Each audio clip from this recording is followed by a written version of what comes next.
नमस्कार, मैं जनमित्र शिवम गौतम। और जिस तरीके से महाराष्ट्र में राजनीति की उठापटक चल रही है, उसी के बीच में जैसी जैसी खबरें आ रही हैं, उसके बाद में बदले की भावना की कार्रवाई करती हुई महाराष्ट्र सरकार स्पष्ट तौर पर देखी जा सकती है। नई जो बात है वो ये है कि अब महाराष्ट्र विधान परिषद के अंदर एक प्रिविलेज मोशन यानी कि विशेषाधिकार हनन का मामला पेश किया गया है और इसको पेश किया है मनीषा कारेंदे और कांग्रेस पार्टी के अशोक भाई जगताप ने। मनीषा कारेंदे ने अर्नब गोस्वामी के खिलाफ मामला बनाया, दूसरी तरफ कंगना रनौत के खिलाफ मामला बनाया है अशोक भाई जगताप ने, जिसका सीधा सीधा जो पूरा का पूरा मामला है वो ये है कि जिस तरीके से कंगना रनौत ने एक टिप्पणी की थी और कहा था कि क्या मुंबई पीओके हो गई है, उसको कंगना रनौत के खिलाफ शिकायत की गई है। और दूसरी तरफ अर्नब गोस्वामी के खिलाफ ये कहा गया है कि वो जिस तरीके से महाराष्ट्र सरकार का, महाराष्ट्र के मंत्रियों का, मुख्यमंत्री का और विधानसभा के सदस्यों का अपमान करते हैं, वो विशेषाधिकार का हनन है और इस पर कार्रवाई होनी चाहिए। इसको लेकर विधान परिषद के अध्यक्ष रामराजे नायक ने कहा है कि मैं इस पर फैसला करूंगा। ये पूरा मामला इसलिए भी सुर्खियों में है क्योंकि जिस तरीके से महाराष्ट्र की सरकार कंगना रनौत को निशाना बनाने की कोशिश कर रही थी, उसके बाद जब उसे लगा कि उसमें कामयाब नहीं हो पाएगी, तो अब उन्होंने एक और तरीका, जिसको कि कहते हैं कि राजनीतिक जो शक्ति होती है, सत्ता की जो पार्टी होती है, उसके पास सबसे बड़ा हथियार ये होता है कि आम नागरिकों को इसके माध्यम से परेशान किया जा सकता है या जेल भेजा जा सकता है। ये विशेषाधिकार हनन का जो एक मामला है, विधानसभा या विधान परिषद के अध्यक्ष को ये पावर देता है कि वो किसी व्यक्ति को किसी भी मामले में, जैसे विशेषाधिकार हनन की बात उठाई गई हो, 1 महीने तक की सजा दे सकता है। और इसके खिलाफ जो अपील है वो केवल हाई कोर्ट या सुप्रीम कोर्ट में होती है। इसकी वजह से ऐसा करके अपने राजनीतिक जो विरोधी होते हैं, प्रतिद्वंदी होते हैं, उनको निशाना बनाया जाता है। और यही करती हुई अब शिवसेना की सरकार नजर आ रही है। जिस तरीके से सत्ताधारी पार्टी के 2 अलग अलग विधायकों ने 2 व्यक्तियों, एक अभिनेत्री है, एक ऐसा व्यक्ति है जो अपने टीवी चैनल के माध्यम से सुशांत सिंह राजपूत के लिए न्याय की मांग करता है, एक अभिनेत्री है जो अपने उस पुराने दोस्त के लिए, या जो अभिनेता था, एक फ्रेटर्निटी के बहाने वो उसके मुद्दे को उठा रही होती है। और सबसे ज़्यादा मुखर होकर ये दोनों उठा रहे हैं, इसलिए इन दोनों को निशाना बनाया गया है। साथ ही साथ इन दोनों का जो कारोबार काम है वो भी महाराष्ट्र में है, बाकी लोगों का नहीं है। इसलिए महाराष्ट्र सरकार को ये लगा, शिवसेना, कांग्रेस और एनसीपी को ये लगा कि इन दोनों को अगर निशाना बनाया जाएगा, इन दोनों को अगर विशेषाधिकार हनन के मामले में जेल भेज दिया जाए, तो ये अपने आप में एक बड़ा काम हो जाएगा। इसको लेकर अब महाराष्ट्र सरकार पर निशाना साधा है देवेंद्र फडणवीस ने, और उन्होंने ये पूछा है महाराष्ट्र सरकार से कि अगर इसी तरीके की नीति पर आप चलते हैं तो जो शिवसेना का मुखपत्र है सामना, उसमें रोज रोज प्रधानमंत्री, गृह मंत्री और तमाम केंद्रीय मंत्रियों, राष्ट्रपति तक के खिलाफ उल्टी सीधी बातें लिख दी जाती हैं, लेकिन तब आप कोई कार्रवाई नहीं करते हैं। लेकिन अब जब महाराष्ट्र सरकार के खिलाफ अगर किसी ने आवाज़ उठा भी दी है तो आप उसके खिलाफ कार्रवाई करने जा रहे हैं। ये सीधे तौर पर बदले की भावना के तहत की गई कार्रवाई है और लोकतंत्र के लिए घातक है, क्योंकि एक तरफ अर्नब गोस्वामी है जो पत्रकार है और दूसरी तरफ एक महिला है जिसको निशाना बनाने की कोशिश महाराष्ट्र सरकार के द्वारा और उससे पहले बीएमसी के द्वारा, उसके पहले मुंबई पुलिस के द्वारा की जाती है। तो ये सारा का सारा मामला जिस तरीके से है वो सीधे तौर पर दोहरे मापदंड को दिखाता है, और ये दोहरा मापदंड नहीं होना चाहिए। या तो सभी के खिलाफ कार्रवाई हो या फिर किसी के भी खिलाफ कार्रवाई नहीं हो, ये कहना है देवेंद्र फडणवीस का, जो पूर्व मुख्यमंत्री हैं महाराष्ट्र के और भारतीय जनता पार्टी की तरफ से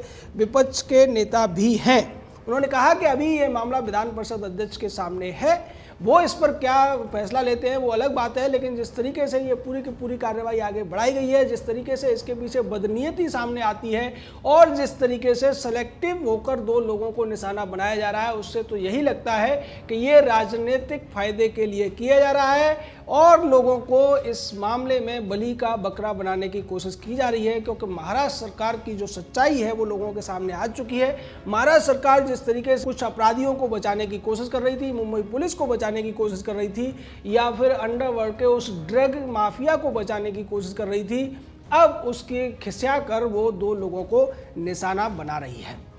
ये कहा है देवेंद्र फडणवीस ने। तो इस पूरे मामले में आज अर्नब गोस्वामी ने भी अपनी बात रखी और ये कहा कि जब उनको मेरे खिलाफ कुछ नहीं मिला तो ये मुझे विशेषाधिकार हनन की कार्रवाई के बहाने डराना चाहते हैं और मेरे ऊपर दबाव बनाना चाहते हैं, जिससे मैं अपना मुंह न खोलूं, इनके खिलाफ सवाल न उठाऊं और अपराधियों को बचाने का जो महाराष्ट्र सरकार का एक खेल चल रहा है उसमें मैं चुप बैठ जाऊं। इसी तरीके से कंगना रनौत ने भी एक ट्वीट किया था और कहा था कि मेरे सोशल मीडिया के जो दोस्त हैं वो महाराष्ट्र सरकार की आलोचना कर रहे हैं। इससे चिढ़कर महाराष्ट्र सरकार ने पहले मेरे खिलाफ बीएमसी का नोटिस भिजवाया, उसके बाद मेरे घर पे तोड़फोड़ की कार्रवाई के लिए भी कह दिया। हालांकि उसको लेकर कंगना रनौत ने अपने वकील के माध्यम से अब एक नोटिस भी, लीगल नोटिस भी भिजवा दिया है बीएमसी को, और उसमें स्पष्ट तौर पर कहा गया है कि अगर बीएमसी कोई भी कार्रवाई करती है तो निश्चित तौर पर जो उसके अधिकारी इस तरीके की कार्रवाई करेंगे उनके ऊपर इलीगल ट्रेसपासिंग का केस वो चलाएंगे और भी कई धाराएं जो इसमें आ सकती हैं वो लगाने के लिए वो स्वतंत्र हैं। सीधे तौर पर उन्होंने चेतावनी दी और ये कहा है कि इसमें कम से कम मुझे 7 दिन का समय मैं आपको दे रही हूं, अगर उससे पहले आप कोई भी कार्रवाई करते हैं तो फिर आप लीगल कॉन्सिक्वेंस यानी कि जो कानूनी कार्रवाई है उसके लिए तैयार रहें। सीधे तौर पर कंगना रनौत ने बीएमसी को भी जवाब दे दिया है। दूसरी तरफ मुंबई पुलिस और महाराष्ट्र के मुख्यमंत्री ने कंगना को लेकर एक बयान दिया और ये कहा कि कंगना रनौत को लेकर जो ड्रग एडिक्शन या ड्रग्स के सेवन के बाद चल रही है उसकी जांच की जाएगी। यानी कि अब मुंबई पुलिस फिर से एक नए मामले में कंगना को फंसाने की कोशिश कर रही है। उसी तरीके से जैसे रिया के कहने पर सुशांत सिंह राजपूत की बहनों पर दबाव बनाने के लिए उनके खिलाफ एफआईआर दर्ज कराई गई है। तो यहाँ पर सीधे तौर पर महाराष्ट्र की जो सरकार है वो खिसियाती हुई नजर आ रही है, बौखलाई हुई नजर आ रही है और बदले की कार्रवाई के तहत देश के नागरिकों को निशाना बनाती हुई नजर आ रही है। वो ये समझ रही है कि ऐसा करके वो दूसरी जो प्रतिद्वंदी उनकी पार्टी है, विपक्षी पार्टी भारतीय जनता पार्टी को निशाना बना लेगी, लेकिन उससे उसकी जो एक इमेज है, जो छवि है वो पहले ही खराब हो चुकी है, वो और ज़्यादा खराब हो जाएगी जनता की नज़रों में।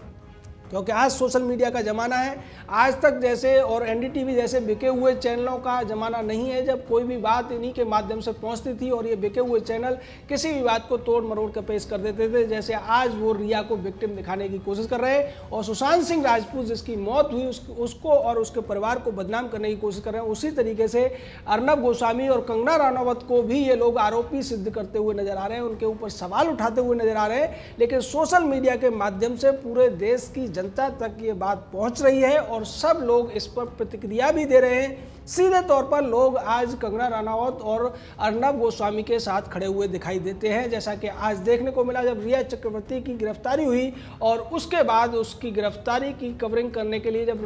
रिपब्लिक टीवी के जो पत्रकार थे वो सड़कों पर दौड़ रहे थे, तब तमाम लोग सड़कों पर आ गए और उन्होंने इन लोगों को फूल देकर इनका हौसला बढ़ाने की भी कोशिश की। यानी कि सीधे तौर पर आज अर्नब गोस्वामी हो या कंगना रनौत, इनके खिलाफ जो भी कार्रवाई महाराष्ट्र सरकार करेगी उससे इन लोगों के प्रति जो जनता का सहानुभूति है, जो जनता का समर्थन है वो बढ़ेगा ही, घटेगा नहीं। और इससे अल्टीमेटली शिवसेना को, महाराष्ट्र की सरकार को ही नुकसान होना है। इसको उन्हें समझना चाहिए। राजनीतिक फायदे के लिए अगर इस तरीके की वो नीच हरकत या ओछी हरकतें करते हुए नजर आएंगे तो निश्चित तौर पर लोग जनप्रतिनिधियों के ऊपर भी सवाल उठाएंगे और ये कहेंगे कि एक चुनी हुई सरकार को तानाशाही का हक कैसे दे दिया जा सकता है। और इस तरीके की बातें जो अब तक देखने को मिली हैं इस पूरे मामले में, और आज जो लोग सड़कों पर खड़े हुए थे वो भी यही बात कर रहे थे कि महाराष्ट्र सरकार की जो भूमिका है, मुंबई पुलिस की जो भूमिका है इस पूरे मामले में संदिग्ध है और जाने क्यों वो रिया चक्रवर्ती और दूसरे आरोपियों को बचाने की कोशिश कर रहे थे और अब वो लोग फंसते हुए नजर आ रहे हैं, उनके जेल जाने का रास्ता साफ हो गया है। तब महाराष्ट्र सरकार उन लोगों को निशाना बना रही है जो उसके खिलाफ मुखर हैं, जो उसके ऊपर सवाल उठा रहे हैं, जो उससे सवाल पूछ रहे हैं और जो उसकी अक्षमता को लेकर उसकी आलोचना कर रहे हैं।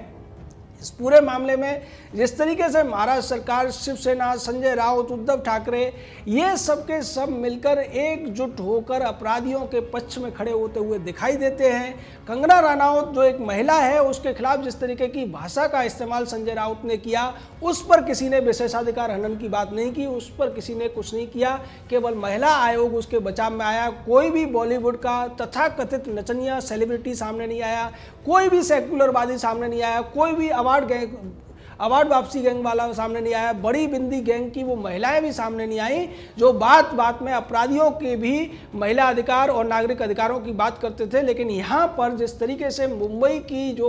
पुलिस है या फिर महाराष्ट्र की जो सरकार है, शिवसेना है, जो मुख्यमंत्री है या संजय राउत है, ये एकदम से ऐसा लगता है कि पूरे महाराष्ट्र में इन्हें ये लग रहा है कि इनके आगे कोई बोलेगा नहीं और इसी वजह से ये कंगना रनौत और अर्नब गोस्वामी को निशाना बनाते हुए दिख रहे हैं। लेकिन जिस तरीके से देवेंद्र फडणवीस ने इस पूरे मामले में आकर और ये सवाल उठा दिया और ये कह दिया है कि ये लोकतंत्र के लिए घातक है, उसके बाद निश्चित तौर पर अब इस बात को लेकर विधानसभा विधान परिषद में भी हंगामा होना लाजमी है और भारतीय जनता पार्टी इसको लोकतंत्र का मुद्दा बनाकर सरकार को कटघरे में जरूर खड़ा करेगी। निश्चित तौर पर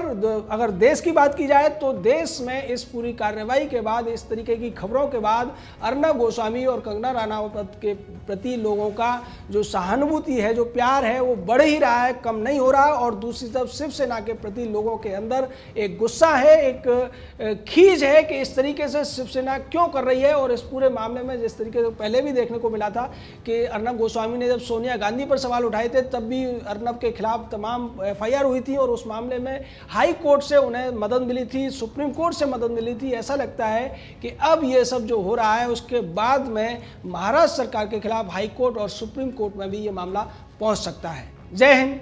जय भारत।